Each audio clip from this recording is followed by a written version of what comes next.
Welcome to Thrive Deeper, the show based on the Thrive Bible reading guides. This is an ongoing conversation about God's Word with Thrive author, Dr. Matthew Jacoby. Good morning, Matthew. Another cooler morning here in the studio. We've got the heater going, and we'll probably leave it going because it'll freeze here otherwise, but you like it cold. Okay. I know that. Yep. You don't even have a jacket on. No. Actually, you know what? Because I talk about how much I love winter, but I don't like being cold. Right. I like being warm in the cold. Right. So you like the big jackets and the kind of... I love it. Yeah. Scarves and hats. Oh, man. People complain about winter. It's like, put a jacket on. Yeah. Well, that's true. I mean, in summer, you can only go so far into what you can take off. Exactly. Yeah. But you can put as many layers as you want on. Listeners, great to have you with us. Thrive Deeper, episode 176, I think it is. And we're continuing, well, in fact, we're coming to the close of our study through the book of Jeremiah. And Matt, we've covered, right up to chapter 41 in our last episode. And we sort of touched on then the placement of Gedaliah into being governor of Judah as the Babylonians had taken over the city. And the period we're going to cover from here, 41 to the end of the book of Jeremiah, chapter 42, covers sort of the period following the fall of Jerusalem. It focuses on the events that occurred in the aftermath of the destruction of the city. It's pretty chaotic in Judah at this point in time. We've got the assassination of Gedaliah, as we talked about last episode. And then, of course, this brings the fear of reprisals from the Babylonians. It's like, oh my goodness, they're going to come back. And so this is where there's this sense of we need to escape, and we're going to come into that now as we jump into chapter 41. So you wouldn't have... I mean, we said about Zedekiah, who's the last king, it's not a job you would want, is it? It's because there are all these factions, and, even as the Babylonian armies are outside the walls, there is these factions, Jeremiah saying one thing, and then, Zedekiah is caught between Jeremiah and perhaps followers of Jeremiah, and then this other faction that is saying, no, we're gonna, we'll stand against them, and Egypt's gonna help us, and poor old Zedekiah standing in the midst of this, and it's not a job you want. It's interesting, actually, how similar the situation here in sort of 587, 586 BC is to what was happening in 69 and 70 AD around the destruction of Jerusalem. AD, that's what I said, yeah. Yep. So and of course in 69, 70 AD, that's was the end of the Jewish wars. Because the Jews rebelled against the Romans in the Jewish wars from about 66 AD through to about 70. And similar situation because the Romans in 70 AD had the city under siege, and there were all of these factions, that were kind of fighting each other. Now, they didn't actually have one king as such that was trying to negotiate. The factions it was just a bloodbath. It was actually a civil war inside the city. So but it's interesting how similar the situations were, that essentially in 70 AD you have this repeat of this. And that didn't escape the attention of someone like Josephus, who records is a Jewish historian who recorded the story of the fall of Jerusalem in 70 AD, and he sees that as, in a sense, as like a second kind of Babylonian captivity in a way, and in some ways not far wrong, really. No. But I think Zedekiah also, like modern day governments, for want of a better word, there's the pressure of the power brokers. Yeah, that's right. Yeah. There's the right decision, and I think we can think of some fairly powerful lobbies in world politics right now who we can all see a certain decision should be made, but the power of these lobby groups, just put you in an untenable position, it would seem. That's right. To make a call, unless you were willing to kind of just sacrifice yourself and your position. And in Zedekiah's case, probably his life, if he was to not walk that fine line between trying to keep everybody happy, which is not possible, of course. Yeah, that's right. I mean, these kings, they were quite vulnerable. They were, and for them, it wasn't a matter of just getting voted out of office. You would actually get killed exactly. if you didn't really get the most influential people on side. And then the problem with Zedekiah is he had the influential people and ability on the one hand, who would have been like the chief priests and people like that. But then he had Jeremiah speaking to the people. So there was like grassroots kind of group of people that were following Jeremiah, and then you've got his own conscience, and so that was a difficult situation for him. But in a sense, when Gedaliah, the city falls and Gedaliah is put in charge of the remaining people. And by remaining people, you're talking about a bunch of farmers, really, yes. Bunch of peasant farmers. But still, they are, they're landowners and they're left to care for the land. Again, an undesirable job, because there's still, even at this stage, we hear about these murmurings of rebellion. Yeah. Ishmael is this figure. But even Gedaliah at this stage, he can't even believe that they would be that silly. That they would be that silly. After everything that's happened, what could you possibly gain by another uprising after all? And I think that's the significance of the story here, that he just doesn't believe it. There's what are you going to gain from this? I mean, we've been absolutely decimated. And so when Johann, the army general, 2IC in a way, comes and says, oh man, there's some murmurings of rebellion here, and we should get on the front foot. We should get on the front foot. He doesn't believe it. Yeah. And of course, that goes ahead, and this fellow, Ishmael, kills a number of people, including Babylonian officials and soldiers. Yep. And Gedaliah, and then proceeds to kind of massacre a whole lot of other people at Mizpah. That's right. And then Johann is left with the stragglers. Of course, Ishmael hightails it off, down to Petra or whatever, to live in the hills and hide, with his group of people. I mean, we sort of, see this very bleak situation that they're left terrified because, they're thinking the Babylonians aren't going to differentiate between us and... They're not going to take the time, exactly right. Because remember, he killed Babylonian soldiers, so it wasn't just like he was having a crack at Gedaliah, for instance. It's like he went to Mizpah, which was kind of where Gedaliah had established his kind of headquarters. There were Babylonian soldiers there helping, with that. And so, this is a pretty serious, they would have thought, a pretty serious aggrievement against the Babylonians. Yeah, but they do, to their credit... I mean, there's not much credit here to them, I have to say. But to their momentary credit, they come to Jeremiah they seek the word of the Lord. Like, wow, man, but I guess we see Zedekiah doing a little bit of that, don't we? We see him consulting Jeremiah, and then he didn't hear what he wanted to hear, or because of pressure from his officials, he doesn't end up following through with that.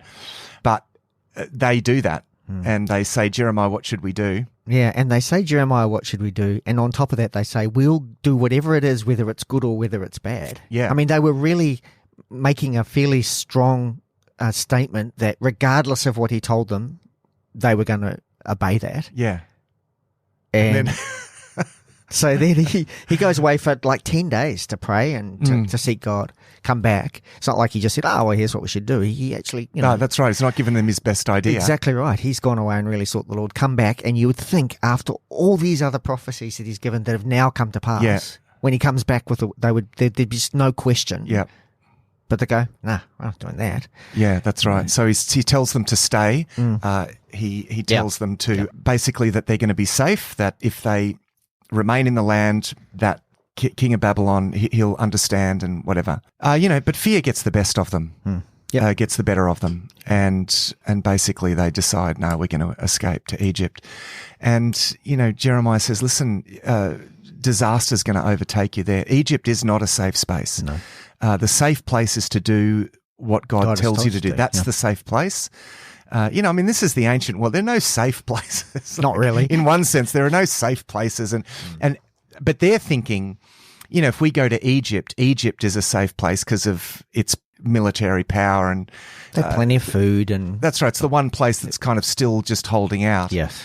Now, actually, it didn't hold out. I think in the 560s, it fell to Babylon. Yes, that's right. And in fact, what they ended up doing, the very enemy they were trying to flee, which was in Jeremiah's message to them, the very enemy you're trying to flee, you'll actually find where you go. That's right. Which is exactly what happened. Yeah. They flee there. And I think one important thing is they didn't just say we're not going to follow the word of the Lord in this. They actually accused Jeremiah of lying. Yeah. About the word, which is like, man, here's the guy who's been through an awful lot to tell you what's going to happen if you continue to disobey God. It happens. Yeah. Then he comes back after you've asked him, and Jeremiah kind of says, you asked me to tell you, I'm telling you now. Yeah. And they accuse him of lying. Devastating for him. And of course they then flee and take Jeremiah with them to Egypt. It's a sad story, for Jeremiah, and you feel for him. I mean, his ministry continues, interestingly, in Egypt. He actually speaks to them in Egypt. There's an interesting interchange here, Stu, in chapter 44, where they say to him, because it turns out that they're still practicing idolatry. In fact, they're quite brazen with this. They're sacrificing to the Queen of Heaven, which is Astarte. And they basically say to Jeremiah, listen, ever since we stopped sacrificing to the Queen, everything went wrong. And you can sort of see their argument, because it was during the time of Josiah's reform, that these cults, the cult of Astarte or Ashtoreth, or there's a few different same goddess essentially. So he demolished all of the Ashtoreth poles and Baal worship and all of that. And they're saying, well, what good did that do us? Because ostensibly after Josiah's rule, everything went downhill. Now, we know from history that was really important, because God had said anyway that the exile was an inevitability. What that religious revival under Josiah did was that it prepared a generation who were going to go into exile and carry a renewed faith with them, and the holy books and everything. They were going to go, and there was going to be a wonderful, like people like Daniel and Shadrach and Meshach and Abednego. They were all part of the inner circle, the nobility, who were taken into Babylon, and they led wonderful revival actually there in exile. We know that there was a lot of sense to that revival, but they're thinking, but politically this didn't gain us anything. Now, we also know that that's not the main game, that there can be, losses in terms of, political or worldly power, and yet the kingdom of God often flourishes in those moments. I mean, what you see in exile is a remarkable religious revival, even though they're in exile. They're essentially captives, not captives in prison, but they're living, still essentially in exile. So even though things were bad, were a really low ebb, the lowest ebb really in their history politically, and yet spiritually it was a time of great revival. However, their argument is, all they can see is once we abandoned these cults and worshipping these idols, everything went badly, and so we're not listening to you, mate. We're gonna start worshipping the Queen of Heaven again. This is the headspace that they're in, and to us as readers, you see, this is the whole problem, right? It's like, what's in it for me? Exactly. It's this what's in it for me approach. It's about success rather than necessarily obedience again. And I mean, I love what you're saying, and we're going to come to this a little further around, the fact that revival happened in probably what was the darkest place. There's a pastor I probably overquote that says, the light shines brightest in the darkness. So there was one thing you skipped over there, which I thought was important in chapter 43, this kind of instruction to lay, when they arrived in, I'm not sure how you say this, but I'm going to go Tapanhes, which was an important city in Egypt at the time. It was basically became the significant center for the Judean exiles. It's currently probably, if you tried to figure out where that was, northeastern Nile Delta is probably where it was positioned. But he's instructed there to take, he receives a message from the Lord. He's instructed to take some large stones and bury them at the entrance of Pharaoh's palace there. As a bit of a symbolic act, I guess, about the judgment that is going to come on Egypt. And he says, the Chaldeans or the Babylonians are going to come and build his very throne and on this place. And so there's this whole, almost from the moment Jeremiah arrives in Egypt, he's saying, this is what I told you would happen, and this is what's going to happen. And he becomes, essentially a prophet to Egypt in that sense as well. I mean, the very beginning of the book of Jeremiah, God talks about him as overthrowing nations. And I mean, we're going to see in the latter part of this book that all of these prophecies about nations. This is not a parochial God God of one tribe. This is the God of all the earth who controls the fate of nations. And that, that becomes very evident towards the end of this book. But certainly in that case, he's prophesying about Egypt. Of course, Baruch is an interesting character here, and we hear about Baruch is Jeremiah's scribe. probably the shortest chapter in the book of Jeremiah. It is. It's a short chapter, but it's a touching chapter in the sense that, God really honors Baruch and the role that he's played, and he sacrifices a lot for this. I mean, of course, Baruch, keeps his life, and he ends up in Egypt too, I think. Yeah, he ends up in Egypt. He may have actually gone from there though to Babylon. There's, some people think that he may have carried Jeremiah's words. Yeah, Jeremiah's final words actually to the people in Babylon. But he potentially could have been someone of significance, of political significance. Now, of course, everyone of political significance ends up sort of, disappearing into the disaster that overtook Judah at this stage. He's a man who, yes, could have been a significant community leader, and yet he gave that up to become Jeremiah's disciple and aide and scribe and so forth.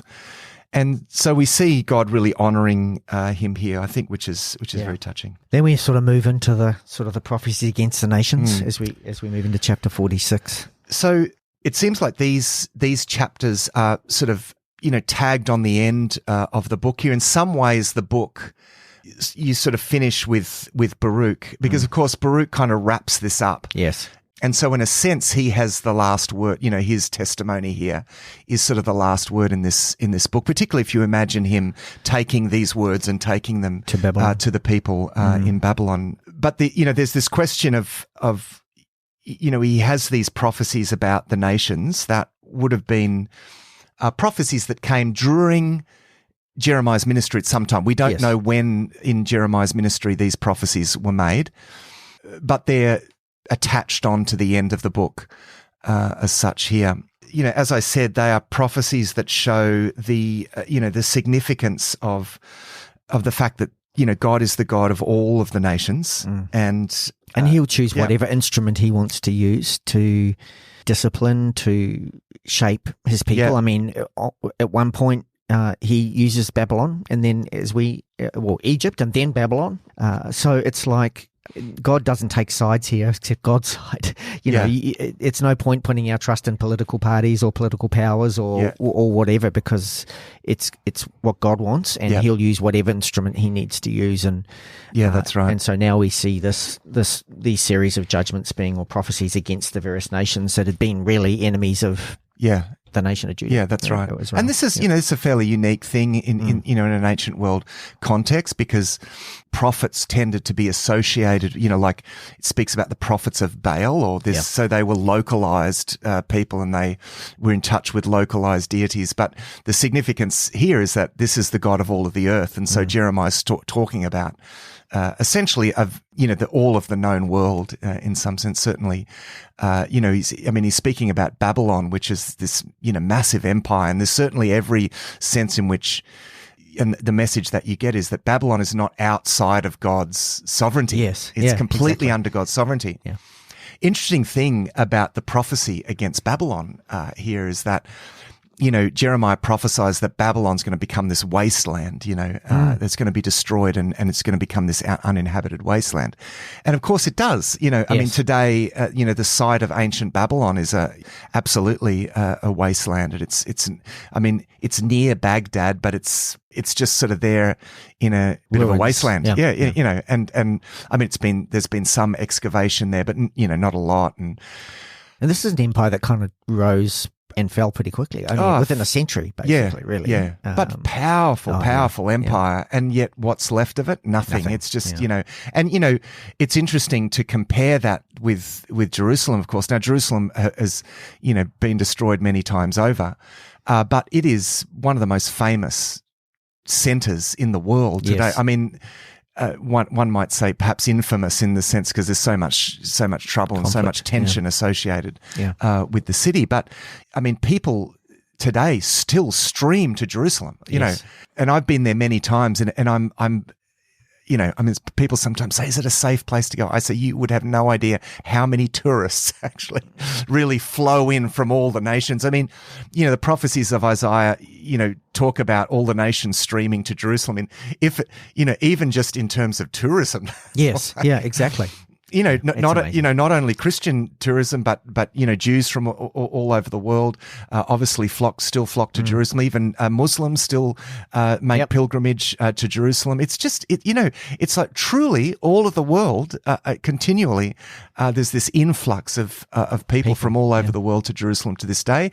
No one's Babylon sits there as a wasteland. So the contrast between them is quite remarkable when you think about these prophecies. It's absolutely been fulfilled because on the one hand, the prophets are saying Jerusalem will be inhabited again and all the nations of the earth will stream to it. And I think, I think the fulfillment of that prophecy obviously is of all the nations streaming to Jerusalem. I think Jerusalem becomes a symbol of God's people and I think ultimately God's new covenant people as well. I think it can be taken, totally. I think that can be read in terms of God's church as well, not in replacement of, but, as well. And so we see the fulfillment in the way that all nations of the earth have come to Christ and become part of God's people. Or have the opportunity to do that, exactly. That's right. So that's a fulfillment of that. But there's this, I just think it's interesting because there's that literal fulfillment that whenever I go there and I see all different people from all over the world flocking to Jerusalem, I think of these prophecies, and in contrast with the sort of desolate waste that that Babylon sort of still is, that the site of Babylon. I don't know anyone that's been, that's just what I think of when I think of this. I think it highlights for me the contrast and the way that these things have been fulfilled. Yeah, totally. So then there's sort of judgments, prophecies. I don't know whether you want to go into any of these in particular, but, against Philistia, Moab, Ammon, Edom, Babylon itself, obviously. Yeah. I don't know whether you want to walk through each of those or anyone's in particular. No, not really. I think there are similar prophecies to each one of them. They're quite wide ranging. I mean, he really covers everyone here. I mean, the Philistines were a long-standing enemy of Israel, obviously. Moab, which is in modern-day Jordan, located not far from where Petra is. Yeah. Lots of pride and arrogance and false gods there. And so, speaking to judgment against that. Ammon, which is the capital and largest city of Jordan. It's now known as Philadelphia, I think it is, or Amman. Prophecy against them as well. Of course, they were the descendants of Lot, and again, traditional enemies of Israel. Against Edom, descendants of Esau. Against Damascus, which is capital city of Syria, Aram. Prophecy against Kedar, they were nomadic tribes at the time, and then obviously the kingdom of Hazor, which is on the Arabian Peninsula, and had always shown hostility towards Israel. And so, in a sense, this is kind of reflecting back to that statement in Genesis 12, I think it is, where those who curse Israel will. I will curse, and these are all nations surrounded and around Israel who had been their enemies in reality. Yep. And I think part of the purpose of this too is to recognize that, yes, Judah has fallen, but everyone is. This is not just for not just for Judah. Everyone comes under this same judgment. It's the same measuring stick in one sense, and although it's a little harsher in some ways for Judah because of what. They should know better. To whom much is given, much will be required. Yeah. And yet, throughout those prophecies, you have this sense of permanency, for example, with Babylon, as I've just been saying. Yeah. And yet, even in these oracles, there are oracles of hope, yet. Yeah. Unlike you, my people Israel and Judah will return and they will be regathered, regathered and so forth. And then right at the end of the book of Jeremiah, we have this repeat of the fall of Jerusalem. It's interesting that this is tagged on the end because this is very much like, pretty much it's the end of the book of Kings. This sets us up. 2 Kings 24. That's right. Yep. Yeah, so... There's a bit of extra information. There's statistical detail that was in this account in Jeremiah that wasn't in the King's account, where they give the numbers, the specific numbers. Yeah. And I think also the detail around Gedaliah's assassination was more detailed in Kings than it is in here. But otherwise, really, it's a recount of everything that's happened. And it makes this book stand alone, even though it belongs within the context of the Kings, and it does enable it to stand alone somewhat as a book, and because in a sense, what you see with this chapter is the fulfillment. It's essentially recording the fulfillment of Jeremiah's prophecies. Saying, well, what he prophesied is coming about. Including the fact that Jehoiachin, where he prophesied that Jehoiachin would not die. Yeah. He doesn't. In fact, he's released from prison after 37 years, I think it is, in captivity there. He's released. King Merodach, evil Merodach, releases him. And he was actually treated kindly and, kind of given a prominent place among the Babylonian king's court from that point forward. But that's the very last repeat there, I guess, of the prophecies of Jeremiah in that kind of summary. Yeah. And the point there is that it's a sign of hope. It ends with a sign of hope. So yes, there's been the destruction, but we see the covenant is still operational. So this is a little bit like, Jehoiachin puts aside his prison clothes. This is the last two verses. I'll read it. So great. Jehoiachin put aside his prison clothes and for the rest of his life ate regularly at the king's table. That's no small thing. No. He's eating at the king's table with the highest officials. Most powerful nation at the time. Known world. Yeah. That's right. Day by day, the king of Babylon gave Jehoiachin a regular allowance as long as he lived till the day of his death. Now, this isn't just about Jehoiachin. This is the fulfillment of God's covenant, that he's still under this covenant of blessing. And so there's an echo of the Joseph story here. He's been released from prison. He's been given this place in the king's court, at the king's court, at the king's table. You prepare my table in the presence of my enemies. Psalm 23. Right. This is all connected. Psalm 23 is connected with the covenant promises, and we see the significance of sharing the table here. And this is this sign, and it's not written in neon lights, but it's close. I mean, to someone who understands the covenant promises and the stories that we've seen, you see this patterning here in this. Okay. So like Joseph, who spent that time in prison, he's released. He has this place at the king's table. And remember, there's this significance between the fate of the one and the many, and the fate of the one can be a sign of what's going to happen with the many. And so, in a sense, this becomes a sign of what's going to happen with the many, because the Jews are going to be released from their captivity. And you might even say, from a Christian point of view, there's even a bigger kind of symbolism here. I don't want to read too much into this, but release from captivity and eating at the king's table. Yeah. Ultimately, that's what the covenant faithfulness ultimately looks like. Yes. This is a sign of that same covenant faithfulness. So I do think there is there's a sort of a covenantal link between this story and ultimately, I think the release from captivity, Jesus quotes Isaiah 61 about himself to release the prisoners from captivity, and the whole symbolism around the Lord's table and, communing with Christ the King at the King's table. And even though that's not explicitly what this is about, there's the covenantal link there that I think is just so significant. Just before we leave Jeremiah, and we're going to kind of do a bit of a brief intro as we head into Ezekiel and then obviously Daniel in our next edition of Thrive. I've just been, as we've been reading through this, reflecting on my own kind of response to some of this, and now perhaps propensity to kind of look back and go, how stupid were these people and, these prophecies and, worshipping idols and, why wouldn't they just really listen to what Jeremiah was saying and repent and seek God? And yet then I think to myself, if we recall, the things that were dependent for them on their survival were, agriculture. And so they started worshipping the gods that they thought would buy them. They could hedge their bets to make sure. And for us today, I think in current culture, it's really easy for us to dismiss that and not recognize the idols in our own lives. Yeah. The thing here, the vast majority of Jeremiah's prophecies were about people putting their trust in anything other than God. Yeah. And I think there's a temptation for us to look back and go, oh, tut, tut. But the reality is for us, they're different things. They're different things.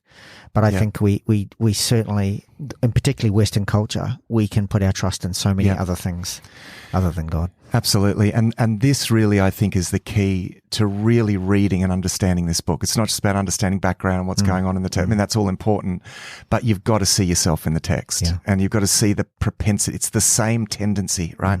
Because we have this desire to establish our own sense of security. And, and in an ancient context, that looked like, buying off the gods and gaining some sense of security through your ability to, pay off these gods. And I mean, we just do that in different ways. Yes, exactly.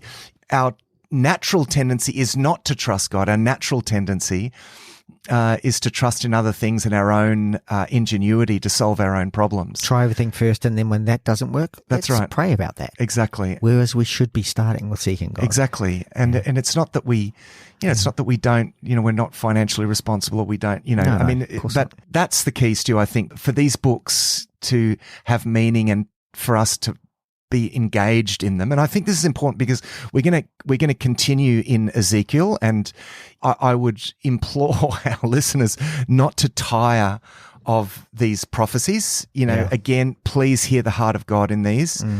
When we get to Ezekiel, we're going to see still more stuff about idolatry, but please don't tire of that, because these are written for us so that we can check ourselves, and these are tendencies within us. I mean, I think there's some really unique stuff in Ezekiel. Ezekiel goes about this in a slightly different way, and I think that the book of Ezekiel is a very interesting book. But there's also some remarkable prophetic material in the book of Ezekiel. I mean, really remarkable stuff. Yeah. Because, immediately Ezekiel does address, the sins of Judah, but that quickly turns into some amazing promises, actually. And Ezekiel was himself among the first group of exiles taken to Babylon. Yeah, well, the first major deportation, which was in 597. So there's an initial group of people that were taken hostage in around 605, probably. Yep. That's probably when Daniel and Shadrach and Meshach and Abednego. Which was prior to the siege. Yeah, that's right.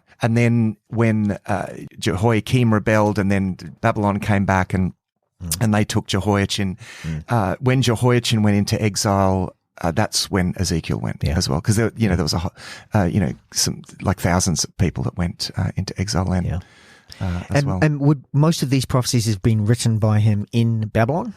Ezekiel's prophecies, prophets. As we know, they had their scribes, and so we can probably imagine that Ezekiel had his. They're not always mentioned. No, Isaiah does refer to a scribe, and Jeremiah, of course. Baruch.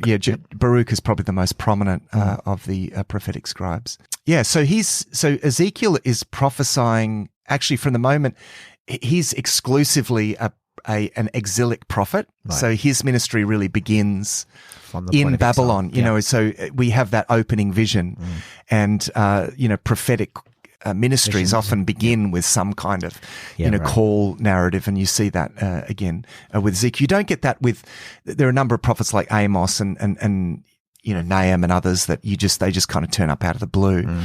But the main prophets, Isaiah and Jeremiah and Ezekiel, from whom we have lots of material. We also get these call narratives. Well, Ezekiel is called in exile. Yeah. Ezekiel's a priest, interestingly. So that's a lot of the prophecies that he brings speak very specifically to his priestly sensibilities. There's stuff about, cleanliness, and a lot of stuff about the temple and so forth in his prophecies. Ezekiel encounters a lot of the hard-heartedness that we've seen, yet Ezekiel's ministry really sows into and becomes the foundation of a renewal during the time of exile. Yeah, and then speaks way beyond that, because there are prophecies there that kind of speak to a future temple and the future, restoration of all the tribes of Israel and the restoration of God's faithfulness and his promises and everything. So it goes beyond just the moment, which we've seen with most of the prophecies from the prophets. There's a now, and there's also this future. Yeah, that's right. Anticipation as well. And the reason, we know that we don't get a lot of detail about we don't get stories really outside of the book of Daniel and Ezekiel. We don't really get stories about the Jews in Babylon, at least in our Bibles, but we do get plenty of indication that something remarkable is happening. I mean, you get these stories of the godliness of, Daniel's friends in the midst of that people. And I think, they were very prominent, and they would have had, a lot of influence amongst Jewish people. We have this remarkable story in Daniel about essentially Well, I mean, the conversion of Nebuchadnezzar, who acknowledges Yahweh, the God of Israel, and has this. Yeah, writes a chapter essentially of the book of Daniel, which is his testimony. Yeah.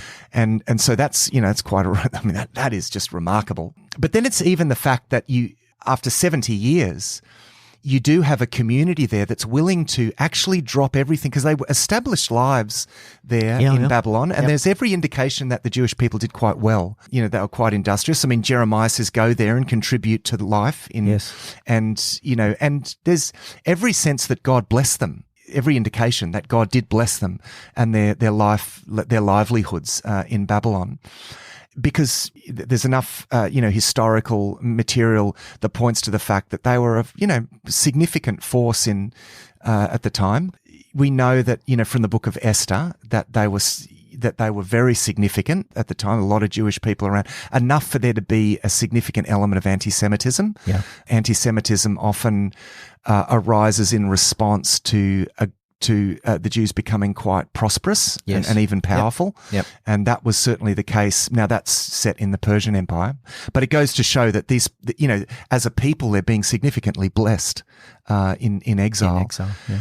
Yet, even though they had good livelihoods there's still, over 40,000 of them, and that's a significant number that end up going back back to Jerusalem when the call goes out. So, so we see, and that was an expression of a revived piety, of a revived godliness, that they would leave everything, go back to this land that was essentially in ruins and so much unknown. That was a remarkable step of faith after this 70-year exile to do that. And let's remember that most of those people had never seen Jerusalem at its height. I mean, we're leaving to go where? What? Exactly, because that's the next generation, that's essentially. Right. Yeah. So, I mean, it's even that's interesting, because you get this one generation dying out, and then the next generation enter into the promised land. Same. It's similar to the desert, and entering into the promised land, under Joshua. But anyway, I mean, and the reason for that is because God does not give up on his people. I mean, the fact that you have these remarkable visions that are given to Ezekiel and Daniel shows that God is not finished with his people, and that the renewal that allows for this remnant to return, and all through these prophecies, and particularly in Isaiah, speaks of about this remnant that will return. God creates this remnant. The fact that there are over 40,000 people that are willing to leave everything behind and step into the unknown and go back to Jerusalem, which is still lying in ruins. Which is still lying in ruins. That is the result of a move of God. That is, it is God who raises up that remnant, and that's. That was the promise. And even enabled them to leave in the end. And even enabled them to leave, and sends them with blessings and provision. And, the over all of these things is this one vital truth that we need to always remember, and that is that God is faithful. Thanks for listening to this episode of Thrive Deeper. Our home on the internet is thrivetoday.tv. You can contact us, ask questions, see all our resources and much more at our website thrivetoday.tv. We really appreciate the questions and thoughts about what you're reading as we go through the Bible with Thrive. Until next time, our prayer is that these shows will inspire you to go deeper and thrive.